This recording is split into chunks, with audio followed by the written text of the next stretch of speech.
Hello everyone, my name is Sangeeta De. I'm a PhD student of Aju University in South Korea.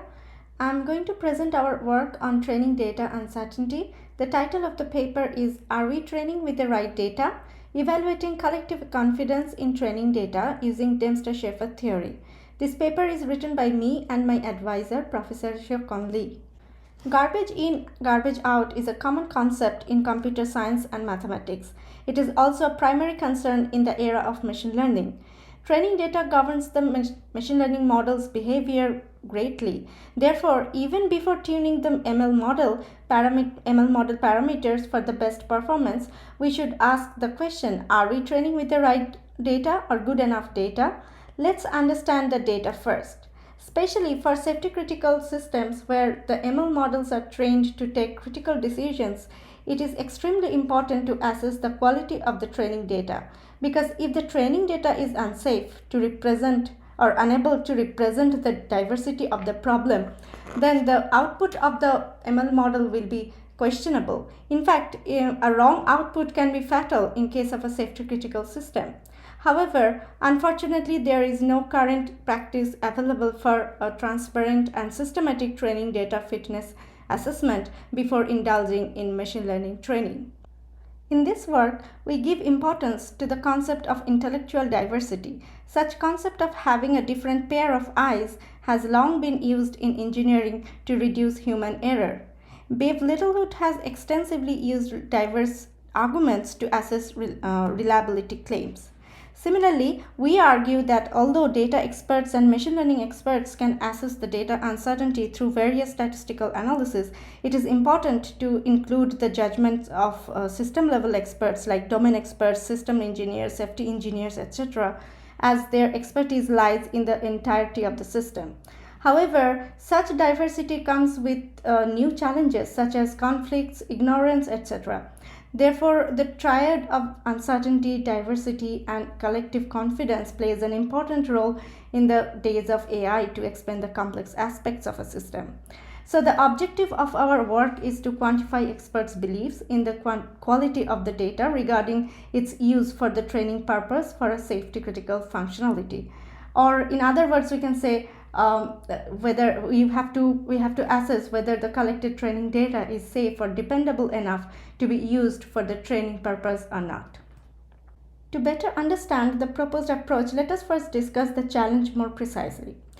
Data uncertainty that we are discussing here is twofold. Firstly, there is inherent uncertainty caused by various quality issues of the data, for example, lack of coverage, poor distribution, bias, etc. Secondly, as we are focusing on collective evaluation of data, it comes with the drawback of epistemic uncertainty caused by lack of knowledge and agreement in the experts' opinions regarding the arguments on data quality. So the question here is, how do we quantify such uncertainty with a strong mathematical foundation? To provide with a solution, we first give a few guidelines on how to derive criteria to minimize such scope of inherent data uncertainty.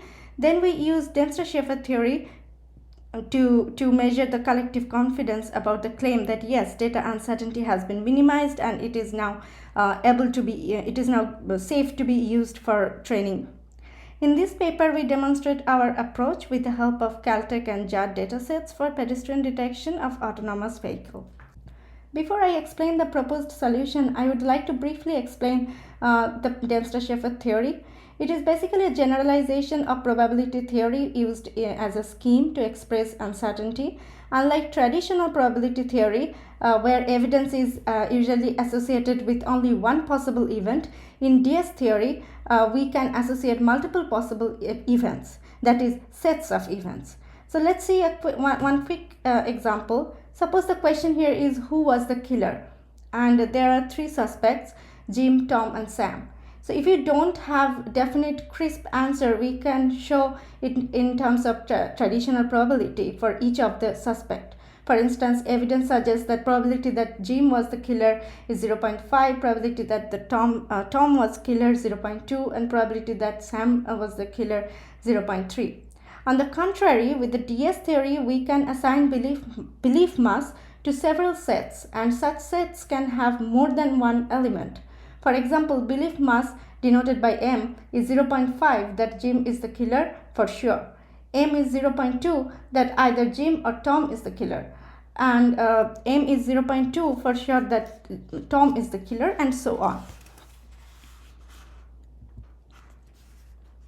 Let's see how we can calculate the uncertainty using this DS theory. So as per the example above, believe that Jim is the killer is 0.5. We can also calculate the belief that Jim is not the killer. It is basically the summation of the belief mass assigned for the other sets that does not contain Jim. That is the summation of the belief mass that clearly indicates that it was not Jim. In this example, it is 0.2 plus 0.1, that's 0.3.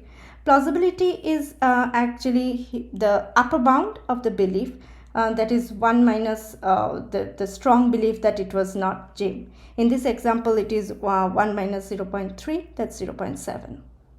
And how we calculate the uncertainty? Uncertainty is the interval between the belief and the disbelief, that is plausibility minus belief. In this example, 0.7 minus 0.5, that's 0.2.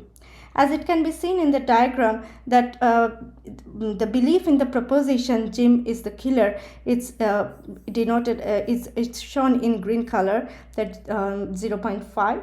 This is the disbelief that Jim was not the killer, and this is the uncertainty window that it is not sure whether Jim was killer or not.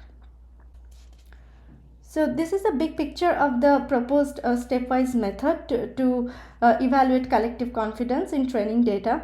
As you can see, it has several activities at each step performed by various experts. It mainly has 3 phases. Firstly, before even collecting data, the data experts, machine learning experts, and domain experts can collaborate to understand the sources of uncertainty in the data based on the data type and problem domain. They can next come up with certain criteria to potentially minimize their impact to introduce uncertainty. Having such criteria helps in data collection. Once the training data is collected, data expert performs the exploratory data analysis and collects evidences related to the claim that yes, uncertainty has been minimized or it has been taken care of while collecting the data or preparing the data.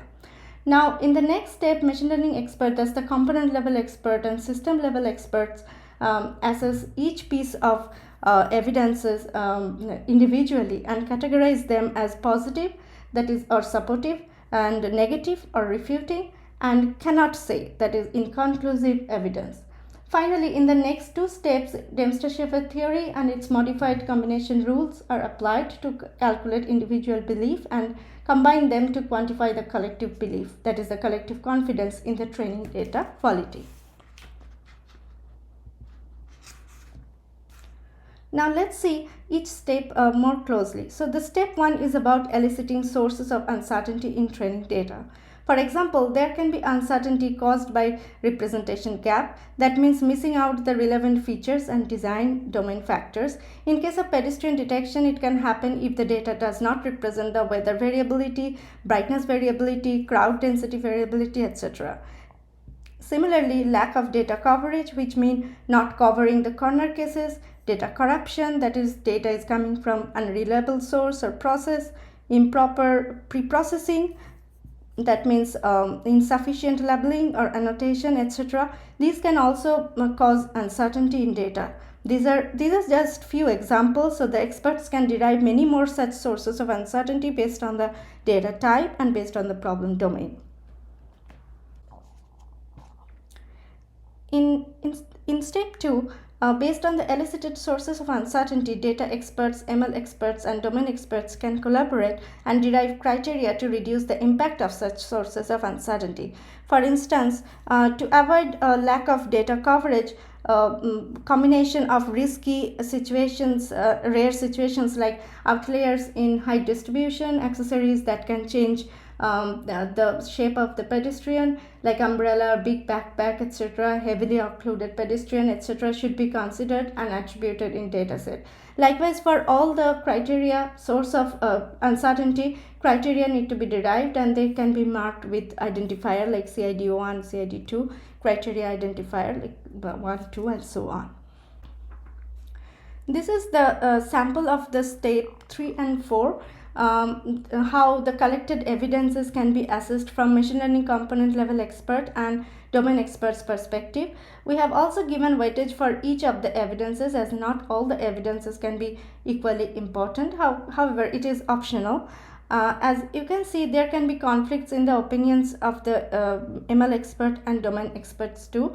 In such cases, the cause of conflict should be noted down and further discussed.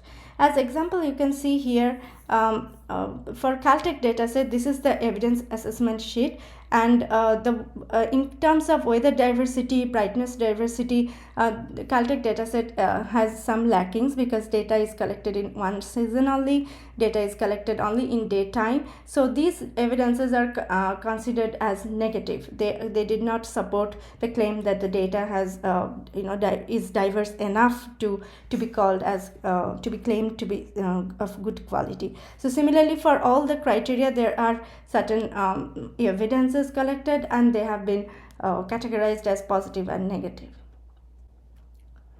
Next steps are actually very crucial in terms of quantifying collective confidence.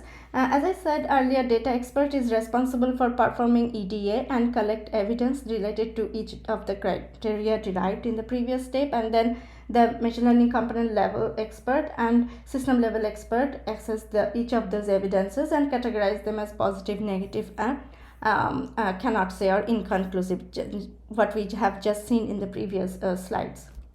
Now this way it is possible to get individual belief structures denoted by M1 and M2.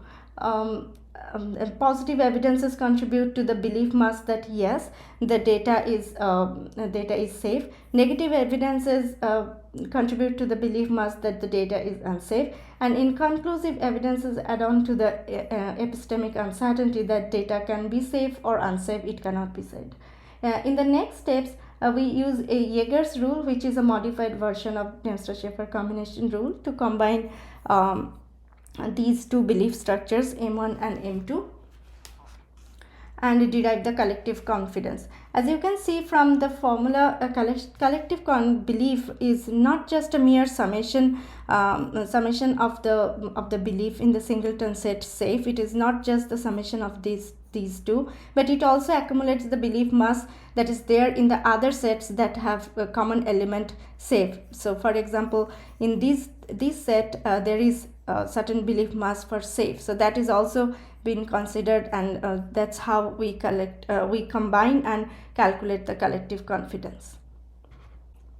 So in the last two steps, we calculate the collective confidence using Jaeger's rule as discussed earlier. We derived the belief, plausibility, and uncertainty for Caltech dataset. This dataset has been actually extensively used by several computer vision researchers to demonstrate the outstanding performance of their machine learning models. However, surprisingly, this dataset has a significant uncertainty window, as shown in this figure, and it is mainly due to the fact that the dataset had several lacking related to its representativeness of the problem domain diversity, like we mentioned earlier, weather variability, spatial variability, etc. was not covered well in the data. Also, there are a couple of cases where there were conflicts. Now, to show that our proposed method is effective, we rerun the same process on a newer dataset for pedestrian detection, that is a JARD dataset.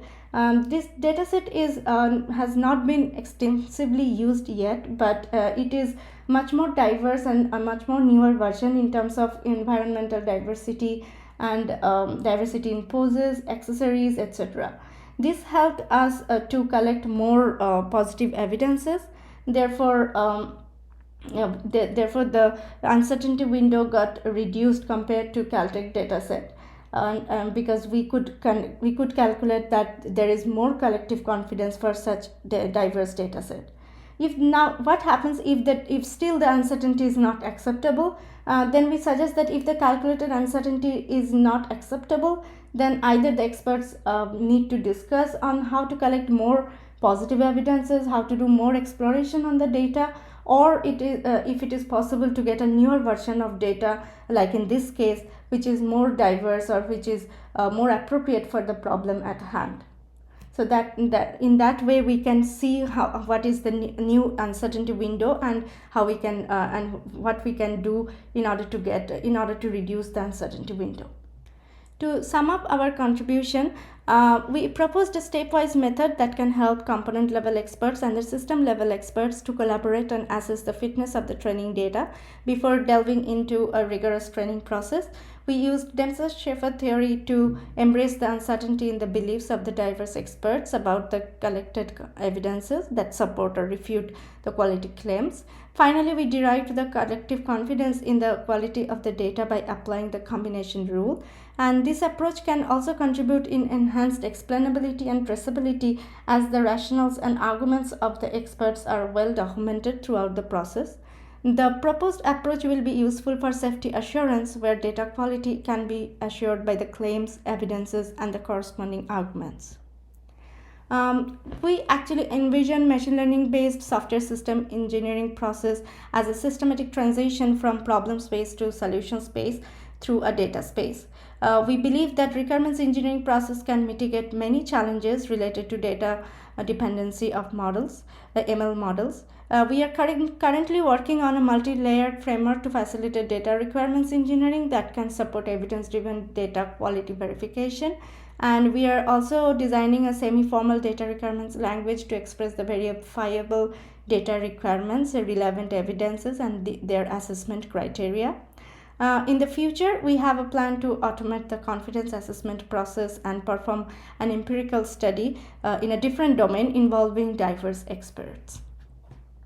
Thank you.